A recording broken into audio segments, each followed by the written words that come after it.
My name is Skip Rutherford, and I'm Dean of the University of Arkansas Clinton School of Public Service. And welcome tonight to another of our series of community conversations and lecture series. We're honored to have you with us on this rainy night in Little Rock.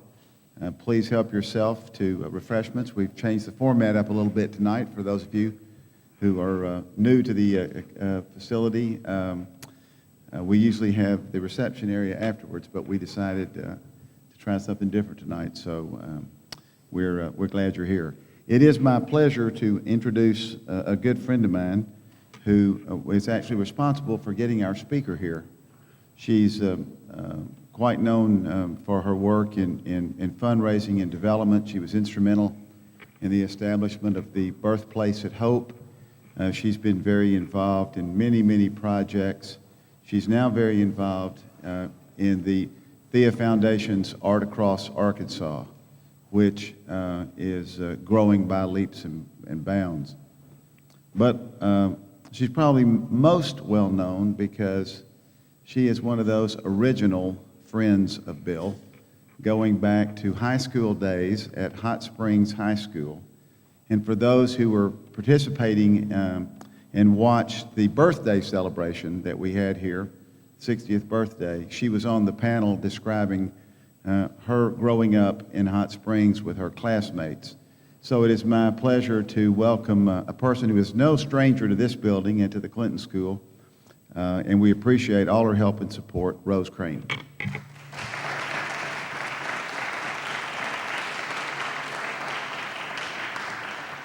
Thank you all. Thank you, Skip. That was a very gracious introduction and far more than I would ever anticipate. It's such a real pleasure to be asked to introduce someone who is one of your favorite people in the world. Wendell Rawls and I met in 1974. I think I was 9 and he was 12. He came to Arkansas to cover the Bumpers Fulbright race for the Philadelphia Inquirer, and I was the coordinator for the Clinton for Congress campaign in Garland and Johnson counties. As it turned out, Archie Schaefer was managing the Bumpers campaign and wasn't especially keen on having a very bright young reporter hang around for several days. He told Wendell that the Clinton race was where the real story was, and that he should go to Hot Springs and find me. I suspect that whatever he might have thought about the importance of the race, he was sure that I was young enough and inexperienced enough to let a reporter travel with the campaign for 3 days. He was right. The trip resulted in the first national article written about Bill Clinton and a long-term friend for me. He later joined the New York Times, where he did tours of duty in New York and Washington, and as the bureau chief in Atlanta. In a career spanning more than 35 years in journalism and media, he has won numerous awards, including a Pulitzer Prize for investigative reporting, the National Headliner Award for Outstanding Public Service, the Robert F. Kennedy Memorial Journalism Award Grand Prize, and numerous others.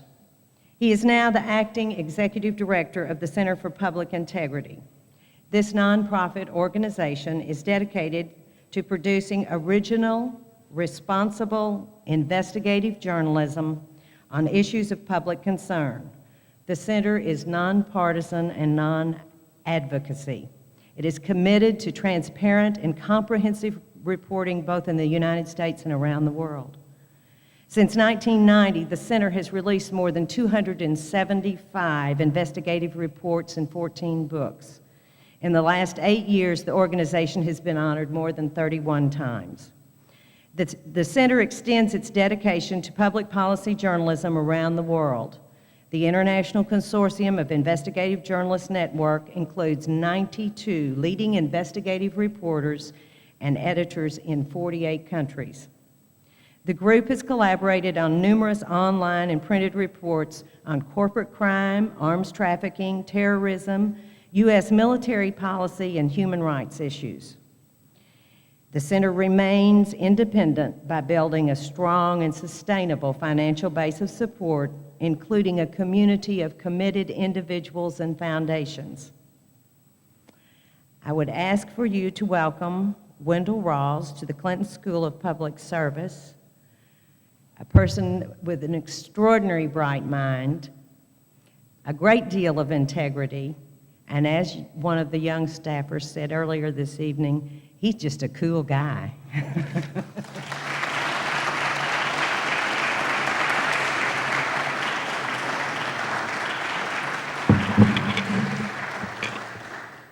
Thank you. Wow, Rose, that was above and beyond the call of even a quite good friend. As she said, I first came here 33 years ago to Little Rock, almost this time of year, I think it was, around April, because it was before the primary election, when Fulbright and Bumpers were going head-to-head. I had gotten some guidance to even come here at all from a fellow that is still here, named Bob Lancaster, who was my very close friend at the Philadelphia Inquirer. He was there, a columnist and extraordinary writer, and we became really good friends. We used to say that I was at the Nashville Tennessean and he was here in Little Rock, and we used to say that the night newspaper group decided to drive a flatbed wagon through the South, picking up young people who wanted to go north to make a living. And so he and I both climbed on the wagon and got to Philadelphia. He came back to Arkansas, and I ended up back in Atlanta, quite frankly, after some other detours. It was when I came to write about the Fulbright Bumpers race, it's interesting that it was, in fact, a time somewhat similar to this one, matter of fact. Put it in some sort of context for you. We were in an intractable war at that point, which we were losing, and had been losing for a long time. We had a highly unpopular president who was in trouble for corrupting his office, the Justice Department, the Pentagon, and the government. He had been elected in a blatantly racist appeal that continues to define his party, a Southern strategy that adopting the George Wallace platform, quite frankly. He used the code words like inner city, urban blight, middle America, the working class, teachers' unions, special interests.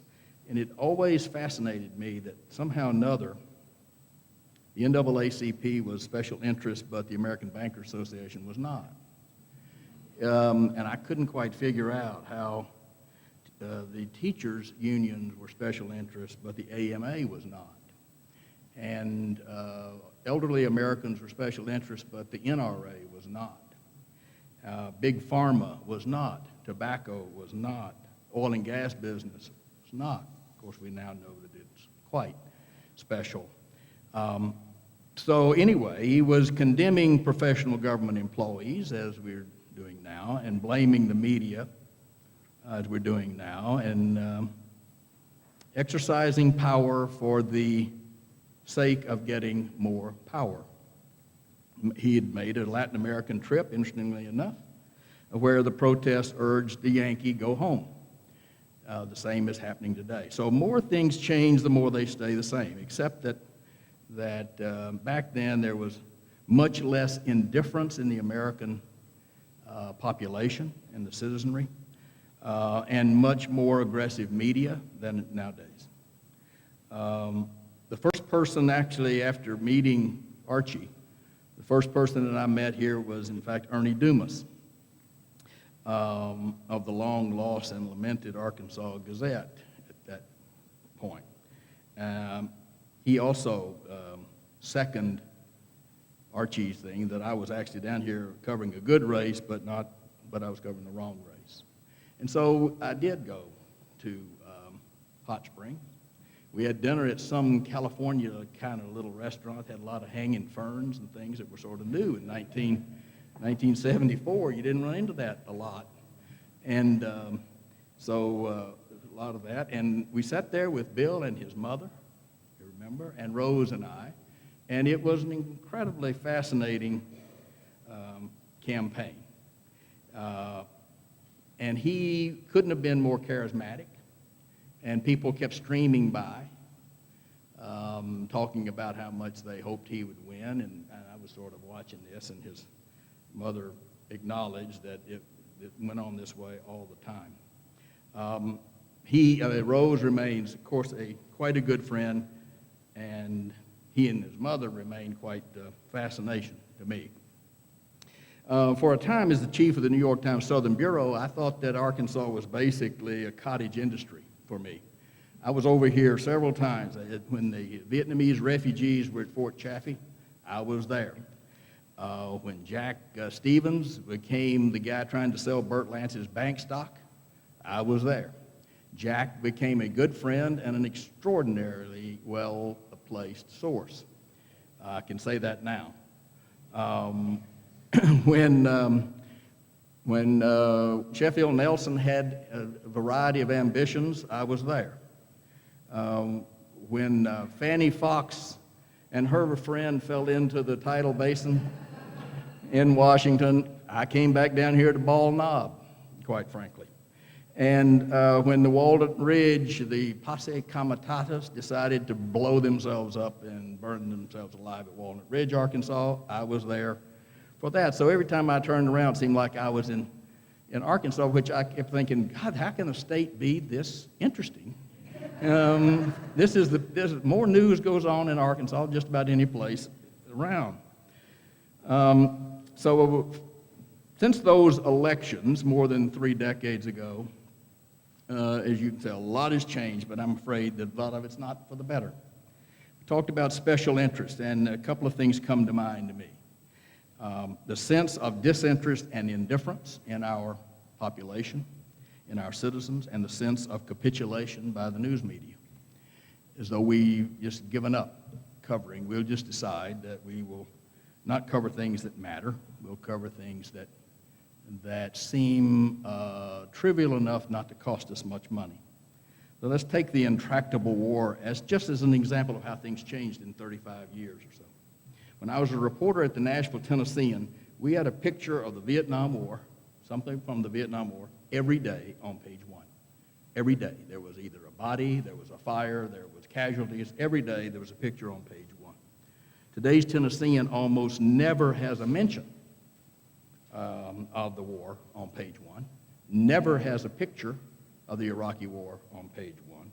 And while the New York Times and the Washington Post and the Associated Press provide daily updated casualty lists and what the number is and whatever, the Tennessean never mentions the war dead at all. So what is the upshot, we think, of this indifference in America? The government has not been held accountable for the past 6 years, for its actions or for its inactions. Abu Ghraib prison abuses occurred, and we don't seem to have been terribly surprised that this was going to go on in our, quote, defense of America. The NSA situation through the Patriot Act was abusing the telephone privacy laws, and who was really surprised that they were doing that? In fact, we had all been warned that this was going to happen if this law passed. It was predicted that we were going to have these kind of abuses. The Patriot Act, the U.S. attorney provisions were abused so they could bypass the Senate having to confirm replacement U.S. attorneys. And who would have not suspected that that was going to be abused? Who was surprised by that? And it has occurred. Now we have 8 of them who have been so fired and circumvented the Senate in doing it. It's interesting that you know this did it at 8 replacements. Bush's father replaced 1. Bill Clinton replaced 1. Jimmy Carter replaced 1. This guy replaced 8 in a matter of months. And to say that it is not unprecedented to replace attorney generals, but it tells you something about the regard for law that this crowd has, and how complacent Many people are with, so what difference does it make? This has seeped into other areas, and a part of what the difference is now, for example, we did a massive study at the Center for Public Integrity about congressional staff travel about late last summer. We discovered that the travel paid for like $50 million of privately financed travel by staffers, this is not by the members of Congress, not the representatives and the senators, but their staffs. $50 million worth in less than 5 years. It turned out to be simply a legalized form of bribery. These were lobbyists that were paying for travel, corporations paying for travel, special interest groups paying for travel. And they were always generally described as educational trips. It's fascinating how little education can occur in Shreveport or Little Rock, and how much can occur in Paris and Antigua and Rome and Maui. Lobbyists were, of course, the big spenders for most of this. And businesses even would use congressional staff members, these are primarily defense businesses, to sit in with them as they made sales to foreign governments. So they were selling military supplies, hardware, equipment, drone, the Predator drone that we have been using in Afghanistan and Iraq, taking congressional staffers to sit in on the sales meetings with these foreign governments. You know that the quid pro quo is going to, at some point, come back into play. And the foreign government is going to come back and ask you for help in some form when they need something from the United States government. At the risk of appearing to be naive, far beyond what you would expect from someone of my age, I actually believe that every facet of American life, particularly public life, is now completely dominated by money, without any other regard to much of anything else, no matter what they say about religion, what they say about values, what they say about honor. It's all about money. Corporations fight regulations vehemently every day. They pay the lobbyists to fight the regulations. They pay the lobbyists to move the line of the law so that the laws they are breaking will be legal. That's why you change the law, to make something that was illegal now legal often. They fight regulation tooth and nail. Now they're trying desperately to change the Sarbanes-Oxley bill, which requires them to be much more transparent in how they're accounting and everything else. And they're saying how much regulation really deters their ability to make a profit. At that same period of time that Sarbanes-Oxley has been in place, the stock market has almost doubled in value. Think about that. While they're talking about how regulation affects them, the stock market has doubled. The healthcare industry, money. Private insurers, drug companies, physicians, medical equipment, all lobbying money against Medicare and Medicaid so that you don't have universal health care. Education, money. The discussion is always college tuition, teacher pay, property taxes, income potential of education levels. We don't ever talk about education as something that will do anything other than to help you make more money, help you economically. Environment, money. We can't get decent gas mileage, can't get air pollution regulations, can't have higher water quality because that's cost us too much money to produce a car that has, you can get decent gas mileage.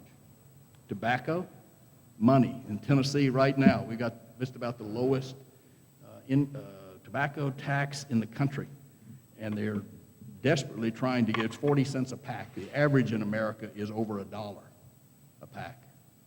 And Tennessee is now fighting like hell to try to get it. Haven't changed it in something like 35 years and having difficulty doing it.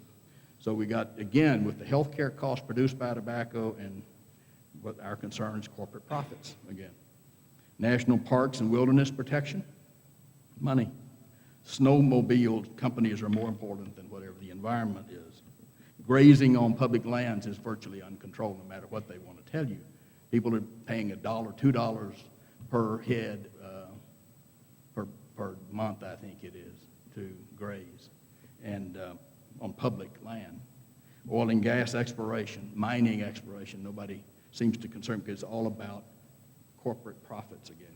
Telecommunications, we've got cable providers, telephone companies, internet providers, copyright laws on content thing, and it's all again about money. And what is happening now is that the newspaper industry and the television, local television stations are trying to get cross-ownership rules changed so that you can own both a newspaper and television in the same city. Well, this is happening, of course. Many of them are grandfathered in, but it's fascinating to me that while we as Americans complain about pharmaceutical profits being obscene, the newspaper profits that are right now, as you know, you hear all the time, are in the toilet. They can't make ends meet. Their profits are roughly double the average of the pharmaceutical industry, which has a historical average of about 11% a year. So this newspaper here, I will assure you, is making more than 20 pre-tax net profit. And so the Nashville Tennessean is, and they don't have television stations anywhere. So again, it's all about doing everything we can for the profit and the money, and the idea is that you do this because helping the corporations brings more jobs. We're protecting jobs, and yet the corporations are exporting the jobs too. So you're sort of fascinated by how is this hand washing the other. The Katrina debacle was about money, in fact. Flood insurance, and they're still fighting over that. Medical care, levee maintenance, where businesses are locating or not going to relocate. I wrote a story 27 years ago that New Orleans levees were not going to hold back a Category 4 hurricane 27 years ago in a magazine that's now defunct called Next Magazine. And in fact, the New Orleans Times-Picayune won a Pulitzer Prize writing the same story 2 years before the flood. And yet nothing happened. Why not? Money. It's all about money. Why was there so much toxic waste going down those canals? Money. The polluters could sit there and pool their pollution and say, well, you can't pollute here, but I can take this and this and this and this, and then we'll have together, we have this pollution level that is okay. That's legal. So it's all about money. Food safety is about money. They don't want regulations. They don't want on animal waste and all of these cattle feed lots, pig lots where they end up literally with little boxes where they hold a pig that cannot move around at all, just sit there and eat, and they inoculate them, and their waste goes through. They inoculate them so much with antibiotics because they got to fight the ammonia and the disease and the mildew and the mold and everything else that comes up from the waste. Meat inspections it's interesting how many cases we're now having of various kinds of illnesses from food produced in this country. But the food producers don't want regulation. They'll do this voluntarily, you understand.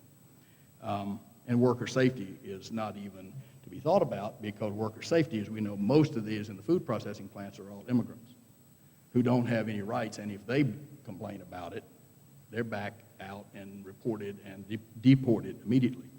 The immigration issue is about money, about jobs. We complain about education costs for these people, welfare costs, incarceration costs. We don't know how we're going to build this big fence if they don't work to do it and build it, but we don't want them in the country, so they got to build it, I guess, only on one side of the fence instead of doing it on the other. A national fence is certainly about money. There are now as many private contractors in Iraq as there are troops. You knew that. There's 150,000 private contractors now in Iraq. So these people who are building construction, they're building schools theoretically, the infrastructure, roads, water systems, hospitals. There are more of them than there are soldiers. They've got enormous numbers, hundreds of millions of dollars of unbid and cost-plus profit contracts that with such an investment, how can we leave? We've got more contractors than we do soldiers in Iraq. It's sort of interesting, I don't know whether you knew this, Chiquita Brands, the banana company, indicted today for doing business with terrorist groups in Colombia, South America. So foreign relations becomes about money.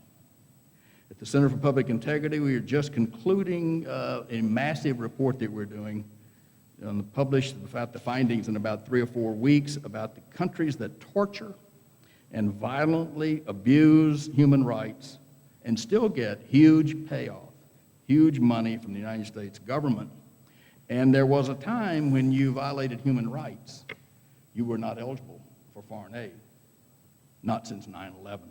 Since 9/11, Ethiopia, for an example, saw a massive 1,700% increase in military assistance from the U.S. in 3 years after 9/11. This was helped by a concerted lobbying effort by a former House Majority Leader on behalf of the Ethiopian government. His name is Dick Armey. In 2005, the third year of them getting that money, a year of contested Ethiopian parliamentary elections, the government forces detained, beat, killed opposition leaders, journalists, and intellectuals. The Filipino government, they have received, in 3 years following 9/11, they received $245 million of military and economic aid compared to $14 million in the 3 years before 9/11. That's an increase of 1,577%. The Philippine government was lobbied. The lobbyists that came there, let's see, to keep flowing to the country, the interest of the department, the records disclosed in the Department of Justice. The lobbyists described their work as ensuring that the, quote, the interest of the Republic of the Philippines, including appropriations, will be advocated clearly and persuasively to key policymakers. Among those was a fellow by the name of Cheney, who is in an influential position to help them. One of the things that they some of the things that they got through our Excess Defense Articles program was a C-130 transport plane, 30,000 M16 rifles, 8 Huey helicopters. We designated the Philippines as a major non-NATO ally. And now we know that the Filipino military has a sordid history of complicity with the same insurgent groups that it fights. So it now, including, by the way, selling weapons to the rebels. So in essence, while we fight terror, we are one of the world's leading enablers of terror. We are helping arm those who are attacking us and our friends. Pakistan took in more than $3 billion in the first 3 years after 9/11. At one point, billing the government for more than $200 million per quarter. That's about a 44,000% increase from what they used to get, so you'll know. Uzbekistan, in the 3 years following September the 11th, Uzbekistan received $96 million in U.S. military aid, more than 10 times what it received in the 3 years prior to 9/11. Turkey, we tried to bribe them by giving them $1 billion if they would let us base troops in Turkey and invade Iraq. They wanted more than $1 billion, and they wanted the ability also and the right to go attack the Kurds, which we said, no, you can't do that if we do this. So we finally negotiated that we could fly over Turkey. These are just, all of these, by the way, are represented by lobbyists. In Indonesia, the lobbyist that they were paying $200,000 a month was a gentleman named Robert Dole. He got them their money. In the Philippines, the person who is one of the leading lobbyists is a guy named Livingston, former congressman, former Speaker of the House from Louisiana. He's the one that got their money, including having Filipino delegation stand at the door as the congressmen were walking into the floor of the House to press their cause on the congressman. In the 3 years since 9/11, Jordan has received more than $2.6 billion in economic aid, a 172% increase. And Jordan is one of those countries that, quite frankly, according to a UN special rapporteur which is a report on torture, as recently as last year, torture is, quote, systematically practiced at the prisons run by the Jordanian intelligence agency. Well, we have been providing them with this money, and of course, there are two things. They are all members of the Coalition of the Willing, and they're mostly all members of people, including Romania and Poland, who provided black sites for extraordinary renditions so that they would take some people off the streets for us, put them in these air bases. We could fly them to Egypt, to Jordan, to Syria, wherever, so they could be tortured. We are not torturing, you understand? We're facilitating torture. You probably didn't know most of these figures on this money, and that the money is largely unaccounted for. They don't make much of an accounting at all. And that the U.S. weapons are ending up in the hands of the terrorists with whom we are supposedly at war. But I'll bet you know considerable about Anna Nicole Smith and her baby and the alleged fathers.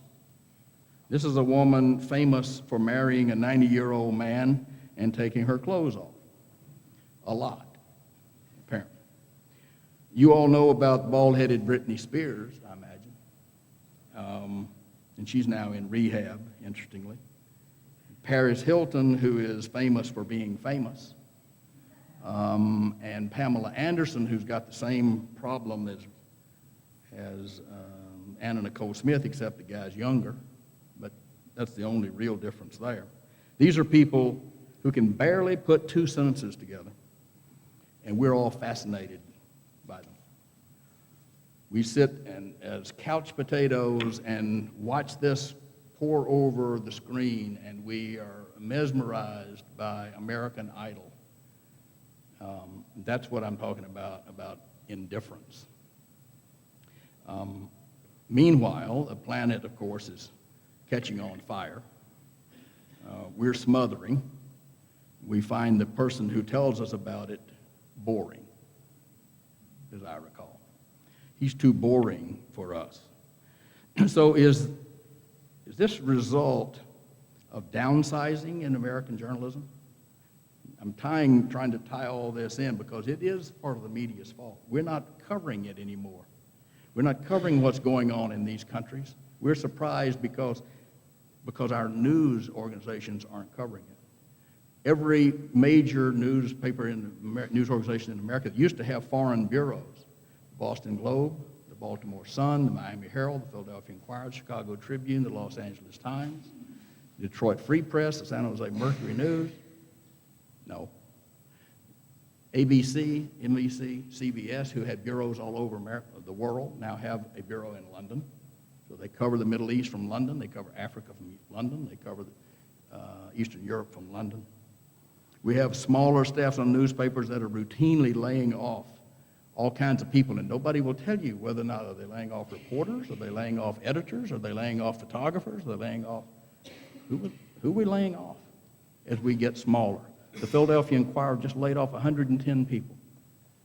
And what they decided, they would no national news, no national coverage, no foreign coverage except from wire services. This is a city that won 17 Pulitzer Prizes in 15 years when I was there. During that, I was there at the beginning of that. So not only do we have smaller staffs, we have now smaller paper. You notice maybe that the paper is about the size of a toilet, roll of toilet paper, not much bigger than that. And you read that because they're saving money on the print, newsprint. They have a smaller news hole. So that, yet advertising rates are much more than they used to be. It used to be about 67, 65% advertising to news. Go check it during on normal days. There may be a light day here and there, but the news holes are shrinking to the advertising hole. Not enough space to write something that matters or that's relevant. And so we just fill it up with eye candy. And we write about whether or not O.J.'s book is really the truth or not the truth, and what's happening to Judith and that kind of thing. So when we have this kind of a situation, who is going to produce the news? For years and years, actually for 250 years, news in America was produced by the print outlets. And that was even true until radio. And then there was radio, but the radio read the news that was produced by print. And the Associated Press and the wire services had these tickers, and they would put the news out, and the phrase rip and read was from radio. They'd rip it off the wire service and read it over the air. And then television came. And your leading television journalists were, in fact, former print or radio people. In television, the Walter Cronkites of the world, the Eric Severides, and those people, they all were reporters out of World War II on radio. Murrow and his group. When they got into television, some of them made a phone call or two, but almost everything that you saw on the evening news, the network news, NBC, ABC, and CBS, was produced by the New York Times that morning. They would set the agenda for the day, and then they would react to that news that was in the Times and put that on the 6 o'clock news, 6:30 news. And so that being on in the Times, in the Post, on those network television, set up a level of civic engagement so that the citizens could actually have something to discuss and talk about and meet about and protest. And so the coverage of, sort of interesting, the coverage of the civil rights movement, interestingly enough, was led by UPI, believe it or not, and the New York Times, but UPI, because AP was a membership organization. So the Southern newspapers were members of AP, and AP didn't move those stories because these Southern newspapers didn't want them. They didn't want to have to put them in their newspapers.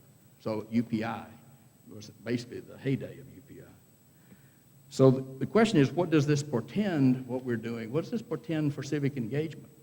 If we're not going to have any news produced other than by bloggers, and where do the bloggers find out what the hell is going on?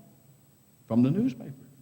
They don't find it out on radio. They don't find it out on television. They don't find it out, except somebody has to do the content providing. That has always fallen to newspapers. When that model fails, where do we get it?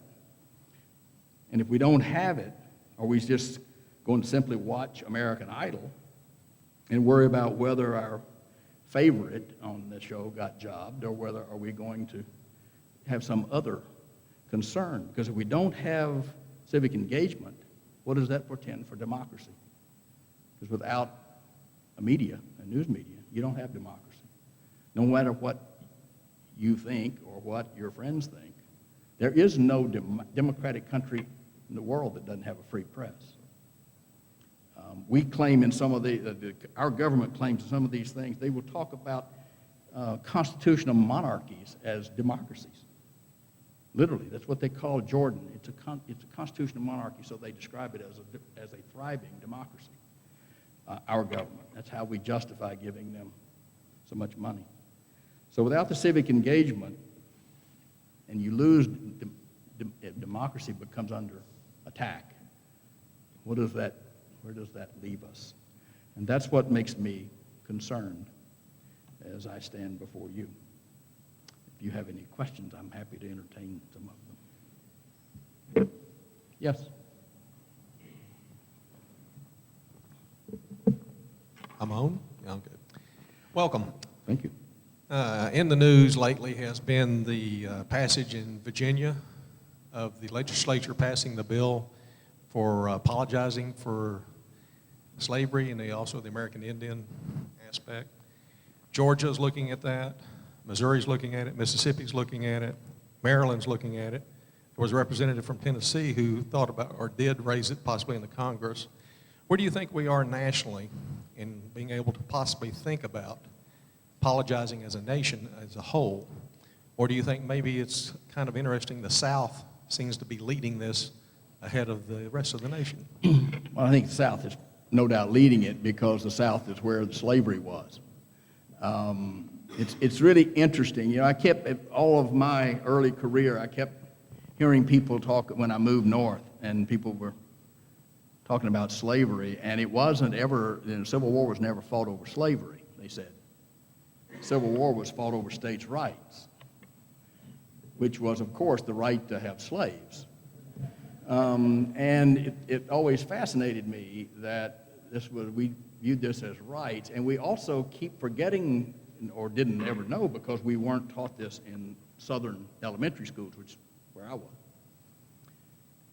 It turns out that human beings was the largest cash crop in the South in 1860.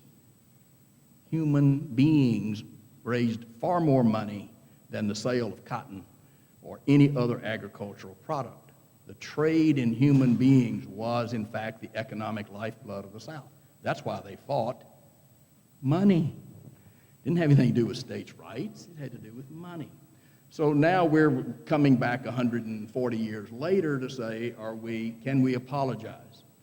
You're going to find, and I think it's a shrinking group. I think it's a shrinking group of opponents to that. Americans hate to apologize. They want their elected officials to apologize. I mean, Hillary's got to apologize for her vote, or we can't get past that. You know, I mean, the person who lied to us shouldn't apologize, but the person who accepted the lie as in good faith should apologize for being so gullible. So we've got to, I think we could apologize. But I got to tell you, I don't think reparations will ever happen because that's money. And we got to pay that out of taxes. So we're not going to do that. And one of the reasons the public school system in America is in trouble is because people don't want to pay property taxes, which is the basis for funding public education. So, and people my age and others who don't have children in school anymore sure as hell don't want to pay any more property taxes to help somebody else's children go to school. You know, that's, I think, the conventional wisdom. But I think that your point is, I'll tell you, it's going to go around. Of course, by the same token, I mean, Tennessee can't even get past selling wine in a grocery store. So the idea that they're going to apologize for extraordinary transgressions, immoralities, abuses, and everything else in the past, you're going to have a huge number of people who say, it wasn't me. I didn't do it. What do I have to apologize for? All the people who did that are gone. So I think there'll be a big pockets of resistance. I don't think you'll ever get an apology out of South Carolina. I would doubt you can get any kind of apology out of Mississippi for anything, even for electing Haley Barbour. So.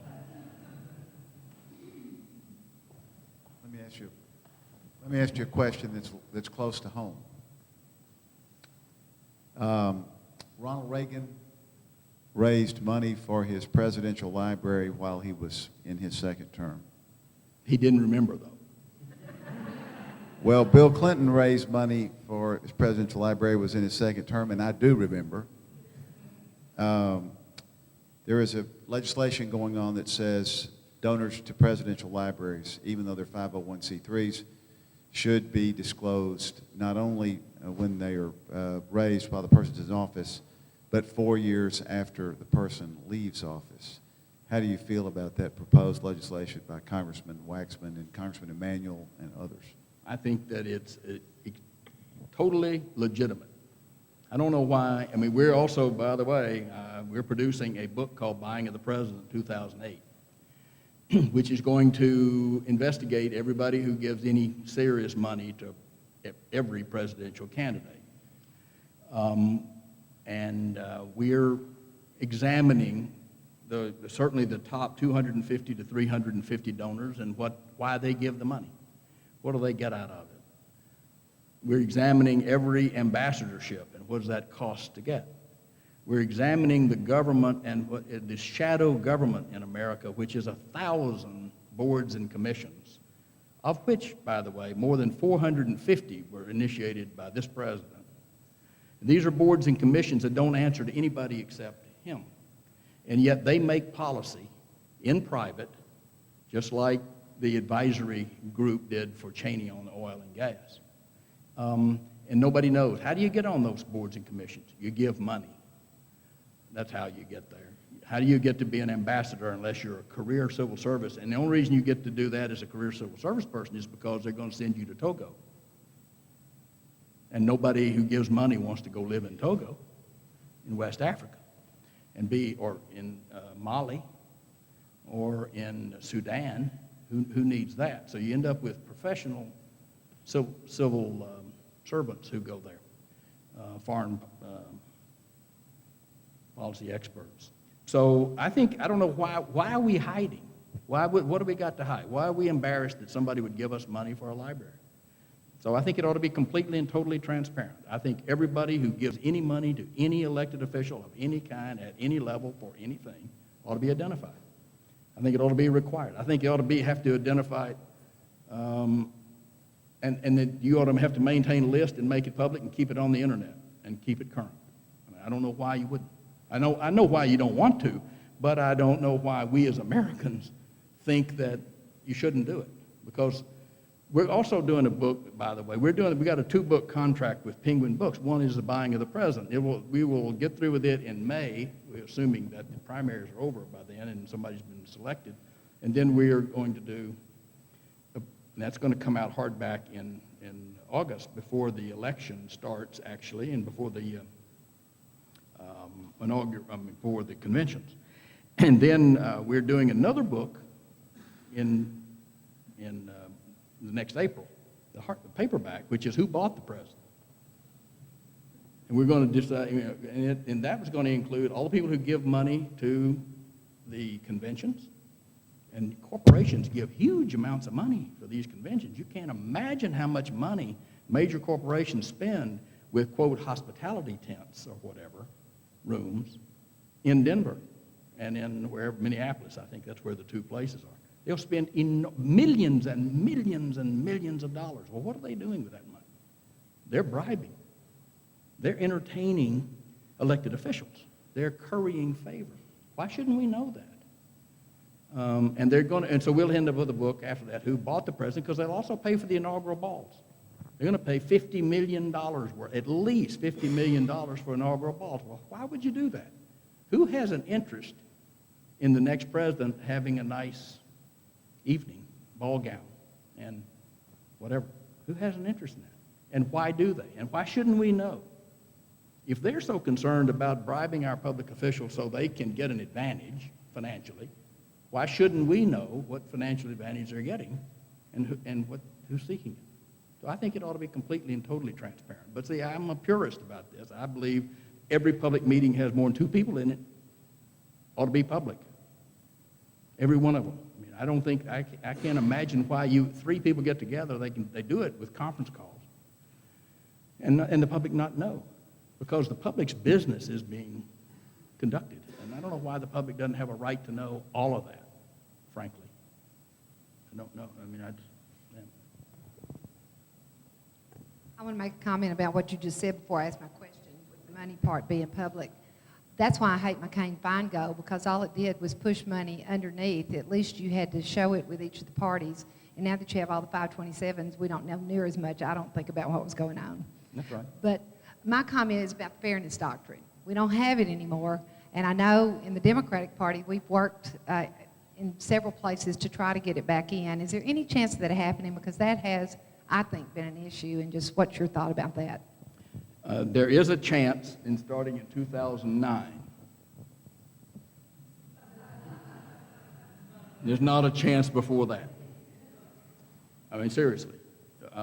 I'm sure I'm intolerant about this, and I'm blunt to a fault, so that so the people that don't share my philosophy would think I'm a complete ass about all these things.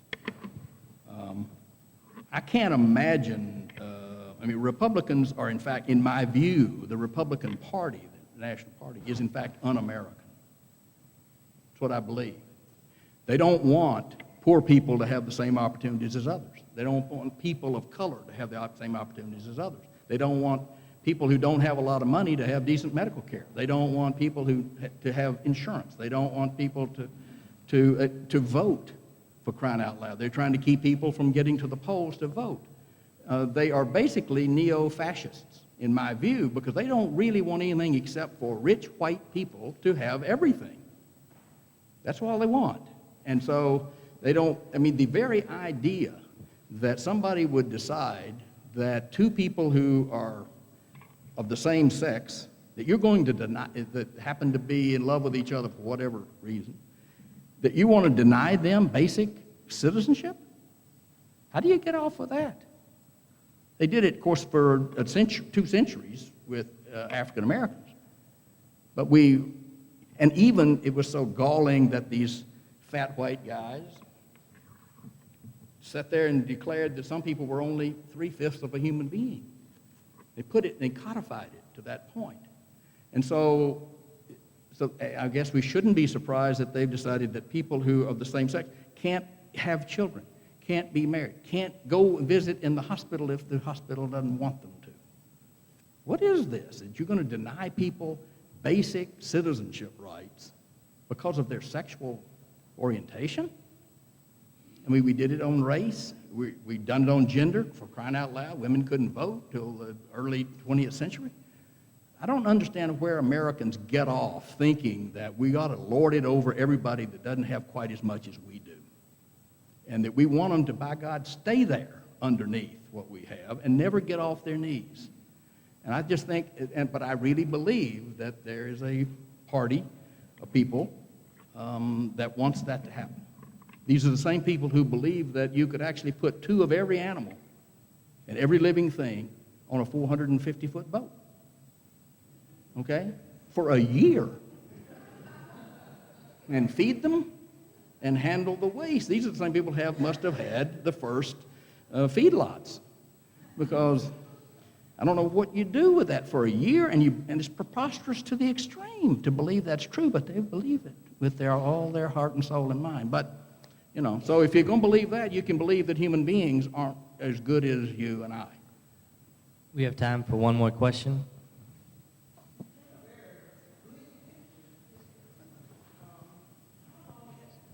I'm Annie Abrams. You paint a very bleak picture for an industrialized democracy. How long can we not have participatory democracy and still exist as a pseudo-democracy? How long? I don't know. But I do know that every civilization rose and fell. We're not going to be any different, frankly. And the Greeks, before them, the Abyssinians, before them, whatever, we're not going to be any different from that. So that happened to the Greeks, happened to the Egyptians, it happened to the Romans, it happened to the British, it happened to the Spanish, it happened to the Italian, it happened to all of them. At one point, the Nordic hordes controlled all of Northern Europe and Russia. So Sweden, or whatever, they owned that. Now they drive Volvos. So I don't know, but I do know that we're going to decline too. And the idea that we are not is just not facing the truth. And what we can do is prolong that, it seems to be, by making some fairly wise decisions and treating each other in ways but put an emphasis on a quality of life instead of an emphasis on being sure that nobody else has the same quality of life that I do. I don't see how we maintain our civilization by demeaning and abusing and maiming and torturing and ignoring other people. You can't, I don't think you can do that long. I don't think you can survive if you take the mentally disabled and warehouse them and don't do anything for them. How are you going to survive that? How do you do that with the mentally ill if you don't do that? How do you do that with people who are not only mentally disabled but physically disabled? and you just kick them to the side for whatever reasons. We've done that. We've been kicking people to the side now for about 25, 30 years. And it was not an accident. There are no accidents. There are no coincidences in this world. It is not an accident that Ronald Reagan started his campaign in Philadelphia, Mississippi. That's not an accident.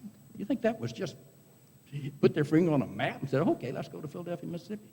Not an accident.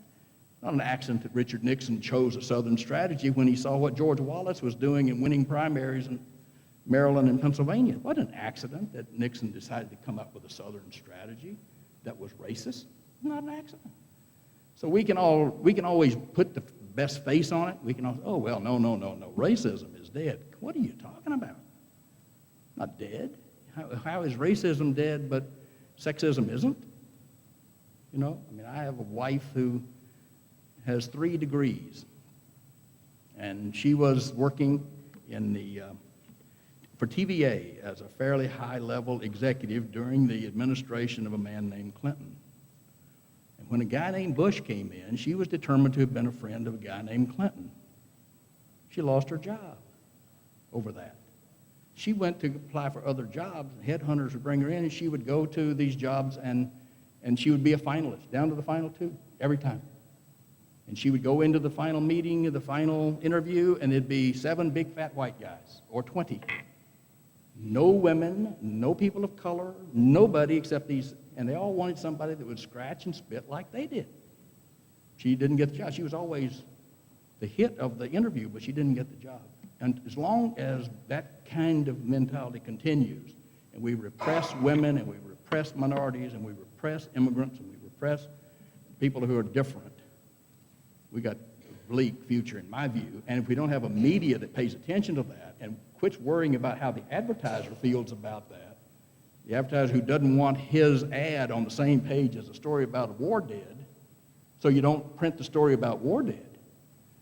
What is the obligation to the citizen for a free press? I mean, the First Amendment was not adopted so that businesses could be insured of a profit. That's not what it's about. Yes. All right, one more question. Okay. One time, quick question.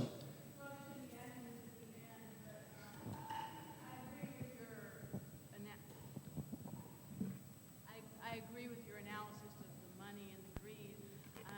You need to turn it on. Okay. I agree with your analysis about the money and the greed and the profit. To some extent, we've always had that. We've sold ambassadorships. They've gone to the wealthy, blah, blah, blah. I wonder if you could develop more what you're laying at the feet of the media. That's what I'm not quite understanding. What you're laying at the feet of the media. Okay. You know, is it the corporatizing of it?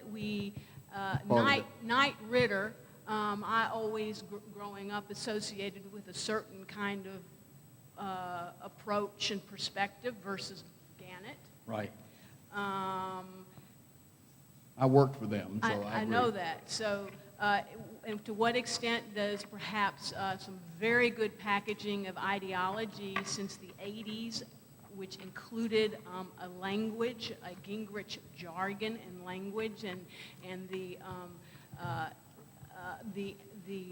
valuing of profit making and business.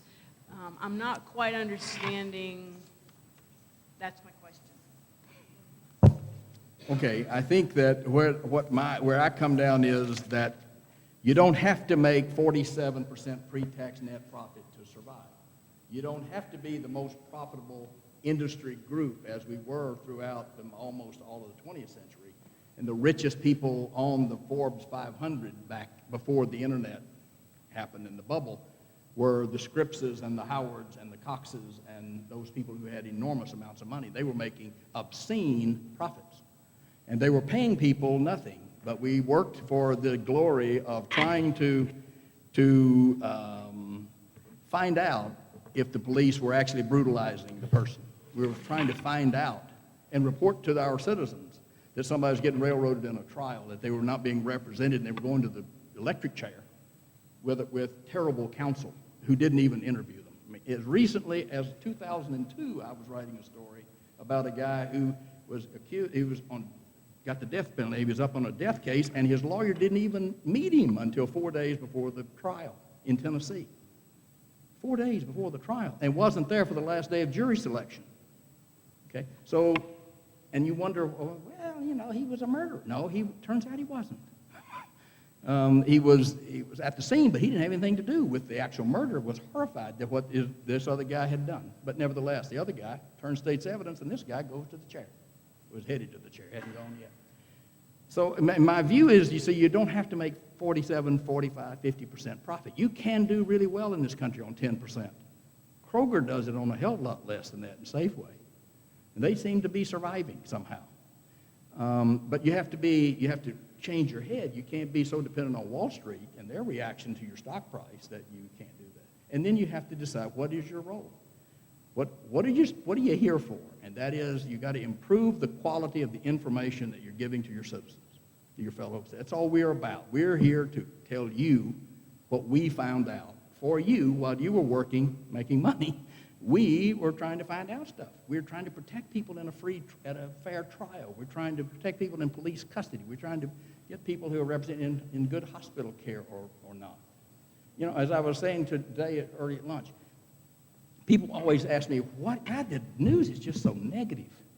It's just so negative. It's harping on the bad news all the time. And I'm thinking, yes, you should be thrilled by that. What if I had to write a story that said, the chief of police did not kill his wife again today? The mayor did not steal any money again today.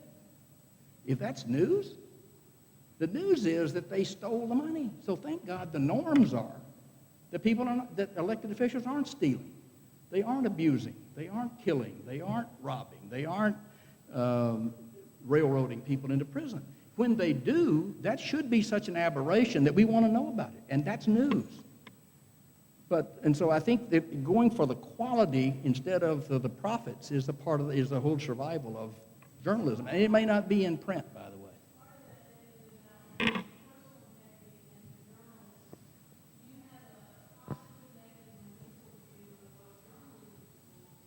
No, they don't add anything worth anything.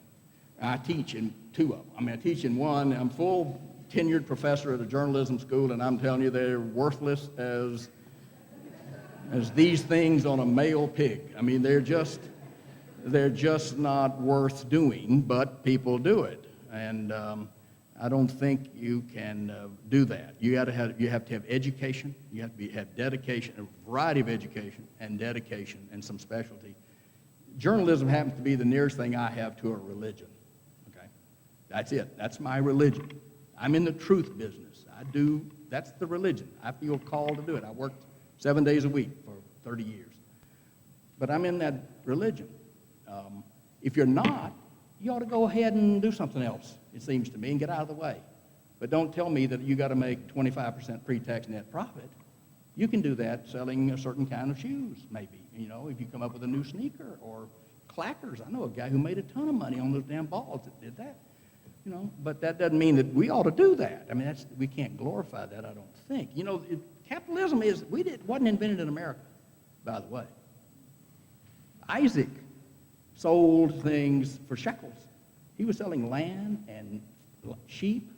Go read it. It's in Genesis, for crying out loud. If you believe any of the Bible, and a lot of people do, that's the same crowd that tells you about that boat. But in any case, if you go back and read Genesis, they're selling things for shekels. This is not a new concept, capitalism. We've been doing it for centuries. And but we think it's invented here. Everybody else is some sort of a miscreant because they're not into the profit motive. Well, I'm into the quality motive and the information motive and the truth motive. I'm sorry, I talked too long. It's okay. We have wine. Help yourself to some cheese and some snacks out back. Let's thank Wendell Rawls one more time.